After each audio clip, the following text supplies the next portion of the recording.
Alhamdulillah nahmaduhu wa nasta'inuhu wa nastaghfiruhu wa na'udzu billahi minasy syururi anfusina wa sayyiati a'malina may yahdihillahu fala mudilla lahu wa may yudlil fala hadiyalah.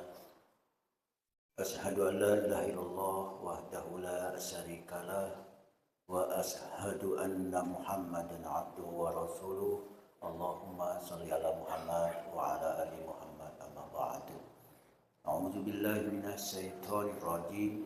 Bismillahirrahmanirrahim. Walillahil masyriq wal maghrib fa aynama tuwallu fa thamma wajhullah innallaha wasi'un alim. Walillahi, dan kepunyaan Allah lah. Walillahi, dan kepunyaan Allah lah. Huruf jar di situ untuk lil milki, untuk memiliki. Makanya walillahi. Lamnya di sana adalah untuk lil milki, untuk memiliki atau mempunyai. Maka diartikan walillahi, dan kepunyaan Allah lah al-masyriqu, timur, wal maghribu, dan barat. Berarti walillahil masyriq wal maghribu, dan kepunyaan Allah lah timur dan barat. Fa aynama tuwallu, maka kemanapun kalian menghadap. Fa aynama tuwallu, maka kemanapun kalian menghadap. Fa thamma wajhullahi, disitulah wajah Allah. Fa thamma wajhullahi, disitulah wajah Allah. Innallaha, sesungguhnya Allah, wasi'un, maha luas, alimun, maha mengetahui. Inna ini harfu nasbin, huruf nasab. Allah menjadi ismu inna, isim inna. Wasi'un menjadi khobar inna sebagai penjelas. Sesungguhnya Allah yang mana? Allah yang wasi'un, yang maha luas rahmatnya, alimun, dan maha mengetahui. Pengurus, engkau Bapak, Ibu rahimakumullah, surah Al-Baqarah ayat 115 ini, wahaza, dan ini, wallahu a'lamu fihi, tentu saja Allah yang mengetahui. Tasliyatun. Nah, jadi ayat ini sebagai tasliyah. Apa itu tasliyah? Hiburan, penghibur. Karena yang sebelum-sebelumnya, bagaimana upaya-upaya orang-orang musyrik, upaya orang kafir, ya, mendiskreditkan Nabi, mengancam Nabi, memboikot Nabi, ya, banyak ujian-ujian, banyak rintangan-rintangan, banyak tuduhan-tuduhan, banyak kerikil-kerikil dakwah. Nah, ayat ini tasliyah, merupakan hiburan lir Rasul sallallahu alaihi wasallam, untuk Rasulullah sallallahu alaihi wasallam, wa ashabih, dan juga para sahabatnya. Jadi ayat ini sebagai hiburan, ya, sebagai hiburan bagi Rasulullah dan juga para sahabat. Kenapa? Allazina ukhriju, karena mereka, baik Nabi, para sahabat, telah diusir min Makkah, dari Mekah. Bahkan lebih daripada itu, tentu meninggalkan masjid. Kan pernah ada khisar, ada boikot kepada Nabi dari orang-orang kafir Quraisy ketika itu, para sahabat. Bayangkan, diboikot sehingga barang-barang kebutuhan, bahkan dalam kondisi khasasah, dalam keadaan sulit sekali Nabi dan para sahabat. Dan itu dialami. Bukanku Bapak Ibu rahimakumullah, pada mulanya Rasulullah memang ini masalah kemana arah menghadap sholat. Nah ini.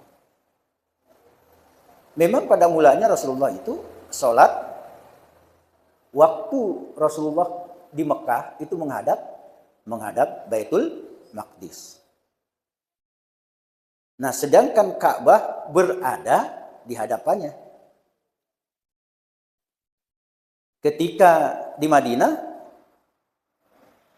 ternyata Rasulullah juga masih ke arah Baitul Maqdis. Berapa lamanya?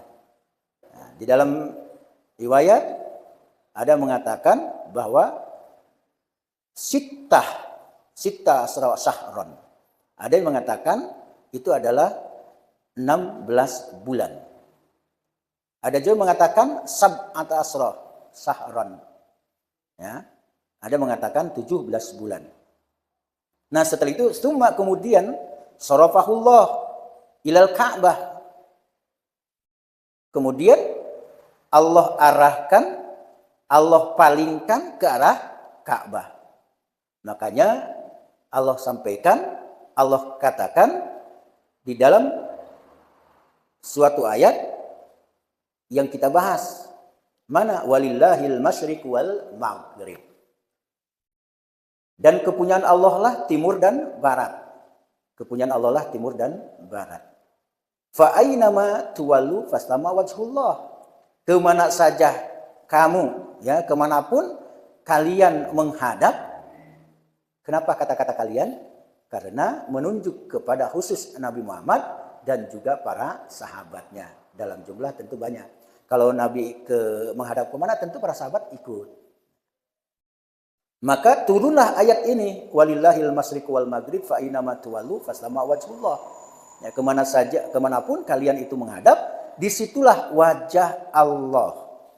Nah ini, nanti jangan saya Bapak Ibu rahimakumullah, mengenai ayat ini, apa yang dimaksud dari fasama wajhullah?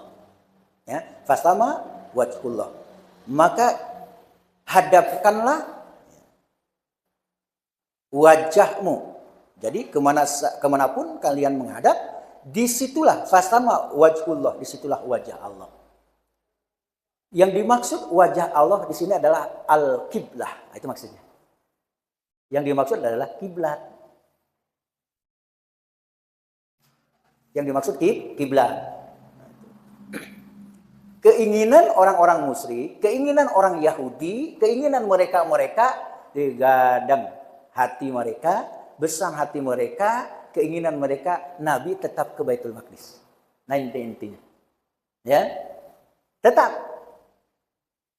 Ternyata Allah arahkan, Allah hadapkan, Allah palingkan, Allah perintahkan ke Ka'bah. Sudah sekian lamanya menghadap ke Baitul Maqdis, ternyata Allah perintahkan untuk mengarah ke Ka'bah.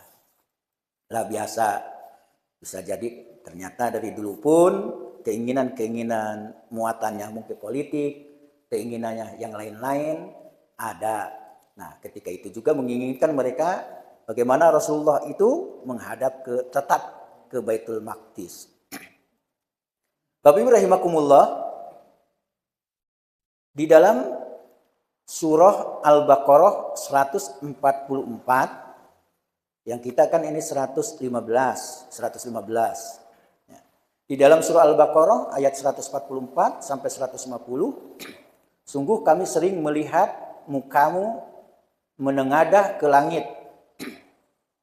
Itu nanti sampai ayat yang terakhirnya, maka palingkanlah wajahmu ke arahnya. Palingkanlah wajahmu ke arahnya.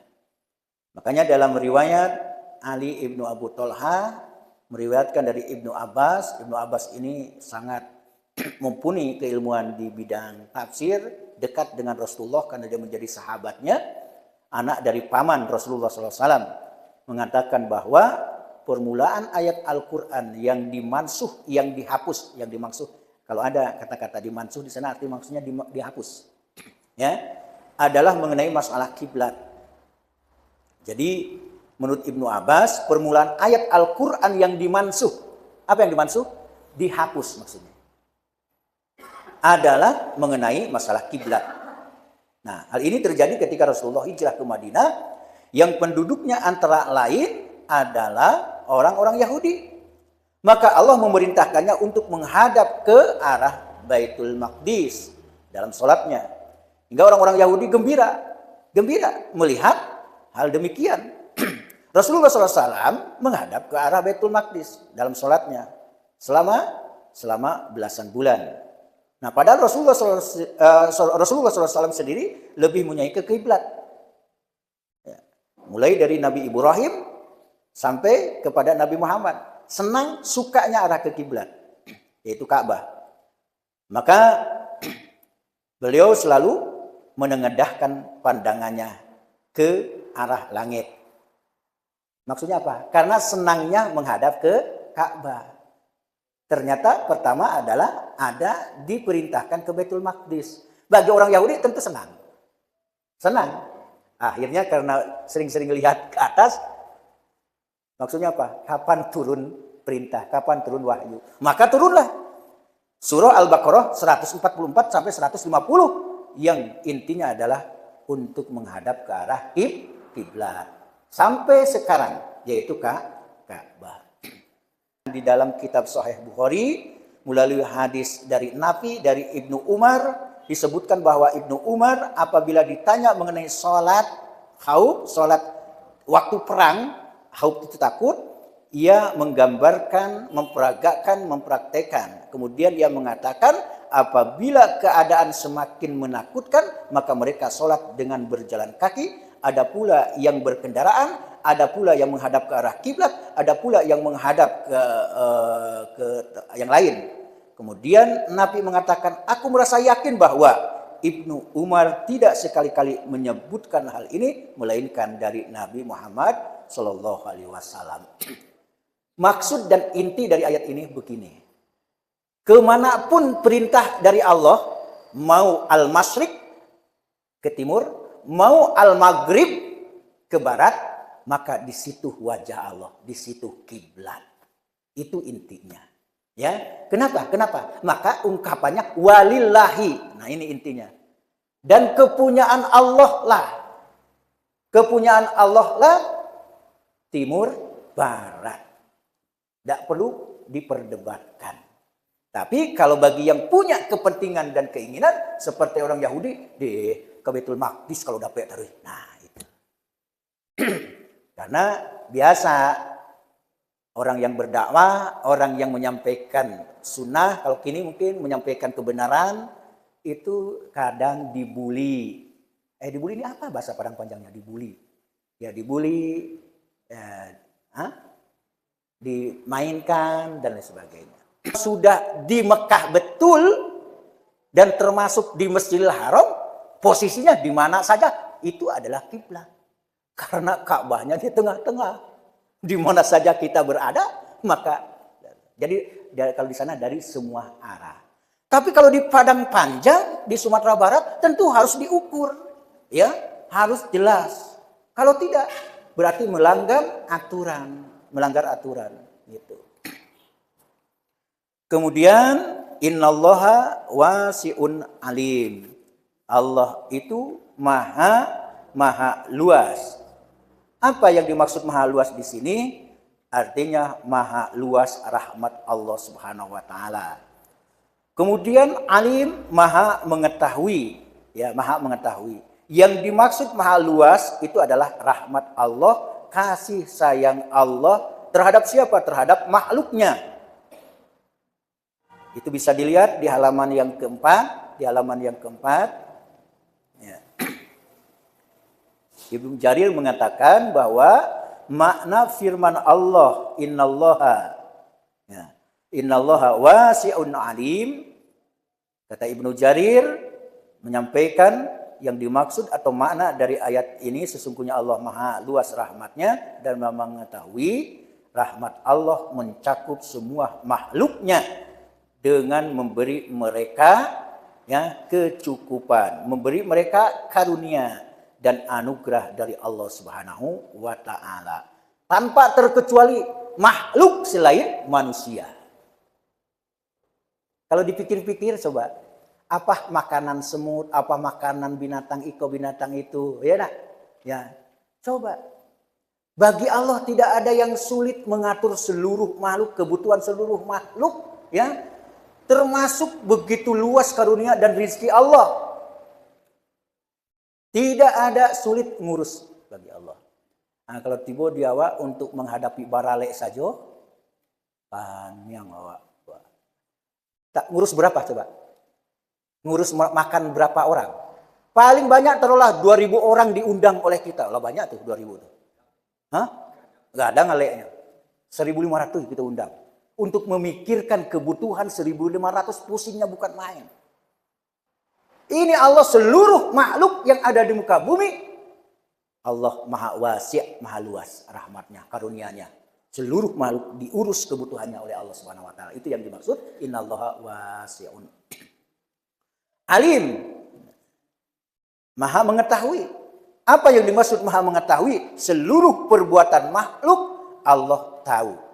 Ya, termasuk amalan-amalan pengurus, amalan-amalan jamaah, semuanya Allah maha tahu. Allah maha mengetahui tentang amal-amalan, perbuatan-perbuatan dari hamba-hambanya. Sehingga terakhir di sini dikatakan, ya, artinya sesungguhnya Allah maha mengetahui perbuatan-perbuatan mereka. Tiada sesuatu pun dari amal mereka yang tidak diketahuinya. Pasti diketahui oleh Allah Subhanahu wa taala. Juga ada yang tahu siapa yang menghalang-halangi, siapa yang mencegah. Bahkan Allah maha mengetahui kesemuanya itu. Apa istilahnya bahasa Arabnya? Allah mengetahui baik yang nampak ataupun yang tersembunyi. Kalau bahasa kitanya lahir batin. Sebenarnya kalau yang pas itu, batin itu adalah bahasa Arab. Ya, batona, batin. Seharusnya zohir batin. Tapi karena sudah terbiasa lahir batin. Seharusnya zohir batin. Batnun, apa arti batnun? Parui. Kenapa lahir batin? Batin itu adalah tersembunyi. Terima kasih, mudah-mudahan ada manfaat dan faedahnya. Assalamualaikum warahmatullahi wabarakatuh. Subhanakallahumma wa bihamdika.